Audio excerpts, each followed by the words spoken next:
এই ভিডিওতে আমি HTML এর দুইটি বিষয় নিয়ে আলোচনা করব। HTML প্যারাগ্রাফ ট্যাগ এবং HTML অ্যাট্রিবিউট। অ্যাট্রিবিউটের ব্যবহারটা খুবই গুরুত্বপূর্ণ, কারণ আগামীতে যে ভিডিওগুলো থাকবে বেশ কিছুতেই অ্যাট্রিবিউটের ব্যবহার থাকতে পারে। এখন প্রথমে আসুন প্যারাগ্রাফ নিয়ে আলোচনা করি। ধরা যাক আমি কিছু লেখা আনলাম, এখানে আমি দুইটি প্যারাগ্রাফ তৈরি করেছি। এটা হচ্ছে একটা প্যারাগ্রাফ, এটা হচ্ছে আরেকটা প্যারাগ্রাফ। আমরা যখন রচনা লিখি তখন কিন্তু অনেকগুলো প্যারাগ্রাফ বা অনুচ্ছেদ বা প্যারা থাকে। এখানে আমি দুইটি প্যারা তৈরি করেছি। এখন আমি যদি আউটপুটটা দেখি, আমাদের আশা থাকবে যে এখানে দুইটা প্যারা তৈরি হবে, কিন্তু দেখেন আউটপুটে কিন্তু সম্পূর্ণ লেখা একটা প্যারাতে হয়ে গেল।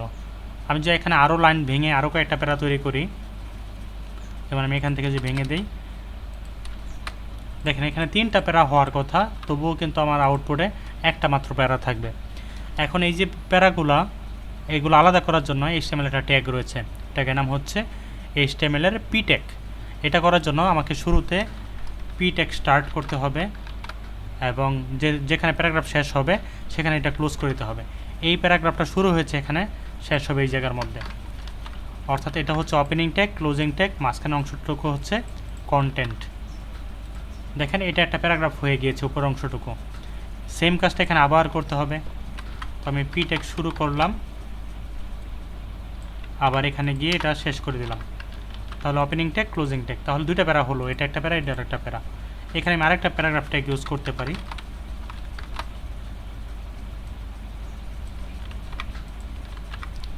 তাহলে মোট আমি তিনটা প্যারাগ্রাফ ইউজ করলাম, তাহলে আমার মোট তিনটা প্যারা তৈরি হবে, তিনটা অনুচ্ছেদ তৈরি হবে।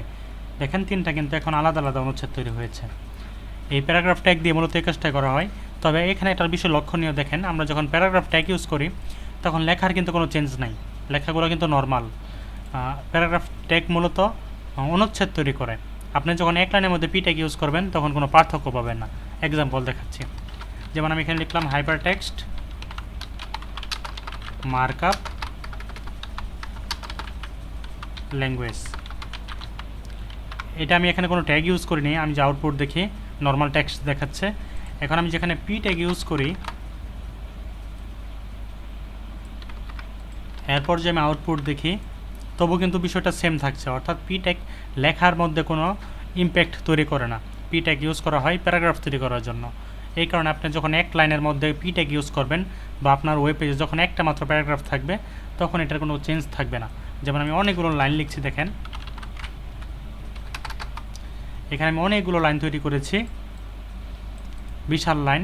এখন আমি যেটা আউটপুট দেখি, দেখেন অনেক বড় একটা প্যারাগ্রাফ তৈরি হয়েছে। এখন আমি যে এখানে পি ট্যাগ ইউজ করি, একবার যদি ইউজ করি তাহলে কিন্তু কোনো আমি পার্থক্য পাবো না।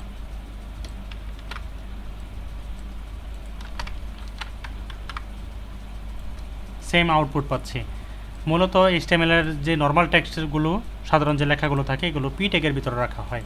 আমরা ওয়েবসাইটে যে লেখাগুলো থাকে যেগুলোর মধ্যে কোনো স্টাইল অ্যাপ্লাই করা নাই, সেগুলোর ম্যাক্সিমামই হচ্ছে পি ট্যাগ। তো এটাই হচ্ছে প্যারাগ্রাফ ট্যাগের ব্যবহার। এখন আমি খুবই গুরুত্বপূর্ণ একটা বিষয় নিয়ে আলোচনা করব, সেটা হচ্ছে অ্যাট্রিবিউট। অ্যাট্রিবিউট কোনো ট্যাগ না, ট্যাগের ভিতরে অ্যাট্রিবিউট ব্যবহার করা হয়। তো অ্যাট্রিবিউট কেন প্রয়োজন দেখাই আপনাদের। যেমন আমি এখানে একটা ট্যাগ ইউজ করলাম, ইউ এর ভিতরে লিখলাম আমি এখানে বাংলাদেশ। এখন আমি যে আউটপুটটা দেখি, তাহলে এখানে বাংলাদেশ লেখাটি দেখাচ্ছে। এখন আমি যদি চাই এটা লাল কালারে দেখাবে কিংবা অন্য একটা কালারে হবে, তখন কিন্তু আমাকে এখানে বলে দিতে হবে অ্যাট্রিবিউট ইউজ করার মাধ্যমে। কারণ নর্মালি আমি যেই ট্যাগ ইউজ করি এই ট্যাগটা কিন্তু একটা কালো কালারে দেখাবে। এখন আপনি যদি চান এই লেখাটাকে লাল কালারে দেখাক, সেক্ষেত্রে আপনাকে এখানে স্পেস দিতে হবে, এরপর লিখতে হবে স্টাইল, এরপর সমান চিহ্ন দিয়ে ডাবল কোটেশনের ভিতরে লিখতে হবে কালার কোলন রেড, কালারের নামটা লিখতে হবে। এই অংশটুকু লেখার পর আমি যদি আউটপুট দেখি, দেখেন লাল কালার হয়ে গিয়েছে। আবার আমি যদি আবার ইউ ট্যাগ ইউজ করি, স্টাইল কালার গ্রিন, আবার লিখলাম এখানে বাংলাদেশ। দেখেন দুইটা আউটপুট পাচ্ছি, এই লাইনের জন্য লাল আউটপুট এবং দ্বিতীয় লাইনের জন্য সবুজ আউটপুট পাচ্ছি। এখন আমি দেখেন ইউটাও হচ্ছে একটা ট্যাগের নাম। এখানে ইউ এর মধ্যে যে বাড়তি যে অংশটুকু ইউজ করেছি ওপেনিং ট্যাগের ভিতরে, এই বিষয়টাকে বলা হয় অ্যাট্রিবিউট। এটা হচ্ছে একটা অ্যাট্রিবিউট। একটা অ্যাট্রিবিউটের দুটো অংশ, সমান চিহ্নের আগের অংশকে বলা হয় অ্যাট্রিবিউট নেম এবং ডাবল কোটেশনের ভিতরে বা ইনভার্টেড কমার ভিতরে যে অংশটুকু থাকবে সেটাকে বলা হবে অ্যাট্রিবিউটের ভ্যালু। এই ক্ষেত্রেও আপনাকে একটা বিষয় মাথায় রাখতে হবে, এই পিকচারটা সেটা হচ্ছে এটা হচ্ছে একটা ওপেনিং ট্যাগ যেটা আমরা আগেই শিখেছি, এবং এটা হচ্ছে ক্লোজিং ট্যাগ। ওপেনিং ক্লোজিংয়ের মাঝখানে নতুন যে অংশটুকু আমি অ্যাড করেছি স্টাইল ইকুয়াল কালার গ্রিন, এই পুরো অংশটুকু হচ্ছে একটা অ্যাট্রিবিউট, অর্থাৎ রেড কালার দিয়ে বেষ্টিত অংশ হচ্ছে একটা অ্যাট্রিবিউট। আর অ্যাট্রিবিউটটা ওপেনিং ট্যাগে ব্যবহার করা হয়। আর এই অ্যাট্রিবিউটের দুটো অংশ থাকে, একটা হচ্ছে অ্যাট্রিবিউটের নেম এবং অ্যাট্রিবিউটের ভ্যালু। এইচটিএমএলে যেমন অনেকগুলো ট্যাগ রয়েছে, এইচটিএমএলে অনেকগুলো অ্যাট্রিবিউটও রয়েছে। আমাদের অনেকগুলো অ্যাট্রিবিউটের কাজ সম্পর্কেও জানতে হবে। পরবর্তীতে আমরা আরও কিছু অ্যাট্রিবিউট দেখব। তো এখানে আমি যে অ্যাট্রিবিউট ইউজ করেছি এটার নাম হচ্ছে স্টাইল অ্যাট্রিবিউট। এইটাও আপনাদের কয়েকবার লিখে লিখে প্র্যাকটিস করে তারপর শিখতে হবে। এখন আমি যেটা মুছে দিই তাহলে আমি আউটপুটে শুধুমাত্র লাল কালারের বাংলাদেশ লেখাটি দেখতে পারবো। এখন এখানে একটা সমস্যা রয়ে গিয়েছে, আমি যদি চাই যেখানে বাংলাদেশ থাকবে ঠিক আছে, লাল কালার সেটাও ঠিক আছে, কিন্তু আমার আন্ডারলাইনটা প্রয়োজন নাই। আমার দরকার শুধুমাত্র নর্মালি লাল কালারের বাংলাদেশ। সেই ক্ষেত্রে আমি যদি ইউ ট্যাগ না ইউজ করে বি ট্যাগ ইউজ করি তাহলে কিন্তু বাংলাদেশ হয়েছে, কিন্তু বোল্ড হয়ে গেছে। আমি তো বোল্ড চাচ্ছি না, আমি চাচ্ছি নর্মাল একটা টেক্সট থাকবে যেটা লাল কালার দেখাবে। সেই ক্ষেত্রে আমরা একটু আগে যে ট্যাগটা শিখেছিলাম পি ট্যাগ, ওই ট্যাগটা ইউজ করব। দেখেন পি ট্যাগ যখন ইউজ করি তখন শুধুমাত্র কালারটাই চেঞ্জ করবে, কারণ আমরা একটু আগে দেখেছিলাম পি ট্যাগ লেখার উপরে কোনো ইম্প্যাক্ট তৈরি করে না, মূলত এটা প্যারাগ্রাফ ক্রিয়েট করে। এই কারণে আমরা যখন ট্যাগ ইউজ করি আর অ্যাট্রিবিউট ইউজ করার প্রয়োজন পড়ে স্টাইল অ্যাট্রিবিউট, তখন ম্যাক্সিমাম ক্ষেত্রে আমরা পি ট্যাগ ইউজ করি। তো আরেকটা ট্যাগ রয়েছে এইচটিএমএলে, ওটার নাম হচ্ছে আরেকটা অ্যাট্রিবিউট রয়েছে, ওই অ্যাট্রিবিউটের নাম হচ্ছে অ্যালাইন অ্যাট্রিবিউট। এখন অ্যালাইন অ্যাট্রিবিউট কী করে চলুন দেখে আসি। যেমন আমি এখানে একটা ট্যাগ ইউজ করলাম পি ট্যাগ, লিখলাম এখানে বাংলাদেশ, তাহলে লেখাটা কালো কালারে বাংলাদেশ বামে দেখাচ্ছে। এখন আমাদের আশা হচ্ছে এটা মাঝখানে থাকবে। এটা করার জন্য এখানে একটা অ্যাট্রিবিউট ইউজ করতে হবে, নাম হচ্ছে অ্যালাইন। বানানটা খেয়াল রাখতে হবে। আমরা জানি অ্যাট্রিবিউটের নামের পরে একটা সমান চিহ্ন এবং ডাবল কোটেশন দিতে হয়। এরপর আপনি যদি এখানে লিখেন সেন্টার তাহলে এটা মাঝখানে চলে যাবে, দেখেন মাঝখানে চলে গিয়েছে।